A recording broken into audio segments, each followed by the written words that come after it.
යාළුවනේ ඉස්සෙල්ලාම අපි දැන් අරන්නේ ඩෙසර්ට් ඊගල් එකෙන් ගහන එකනේ.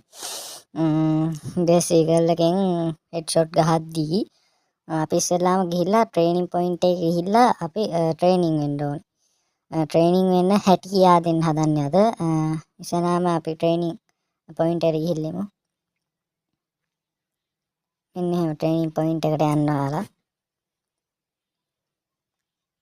මම දෙකේ ෂොට් එකක් කරන් පෙන්නනවා ඔයාලට ගහන විදිය. ඉස්සෙල්ලාම නෑ අපි අද ඊගල් එකෙන් කරනවා නේද? ඩෙසර්ට් ඊගල් එකේ වීඩියෝ එකක් අද අරන් ඉන්නේ. අපි ඊගල් එක ගමු. ඊගල්ෙන් හෙඩ්ෂොට් ගහන විදිය කියලා දෙන්න. හරියටම මේ නිමියාගේ සිරස්ව තියෙන රේඛාව තියෙන්නේ. මේ රේඛාවෙන් ඒ කියන්නේ රේඛාවක් ඔයා හිතන හදා ගන්න ඕනේ. ඉතින් ඒ රේඛාව මැදේ ඉඳන් හරියට මුරට ඉස්සුවම තමයි හෙඩ්ෂොට් වදින්නේ. දැක්කනේ. මිනිහාගේ ඒ කියන්නේ මේ සුදු පාටට තියෙන ඩොට් එක රතු පාට වෙද්දිම උඩට ඇද්දත් හෙඩ්ෂොට් වදිනවා. ඒ කියන්නේ සාමාන්‍යයෙන් ෆයර් බටන් එක උඩට උස්සනකොට සාමාන්‍යයෙන් අපි දැන් ඔය ගන් එකක් ගන් තියෙන්නේ ගන් මාරු කරන තැන තියෙන්නේ. මේ ගන් මාරු කරන තැනටවත් අදින්න ඕනේ. එහෙම අදිද්දි තමයි හෙඩ්ෂොට් වදින්නේ. සාමාන්‍යයෙන් අපි මේ නිකන් ඔහම ඔහේ ඉස්සුවට හෙඩ්ෂොට් වදින්නේ නැහැ. කියන්නේ හරියට ඉවසීමෙන් ගහන්න ඕනේ. එතකොට තමයි හෙඩ්ෂොට් වදින්නේ.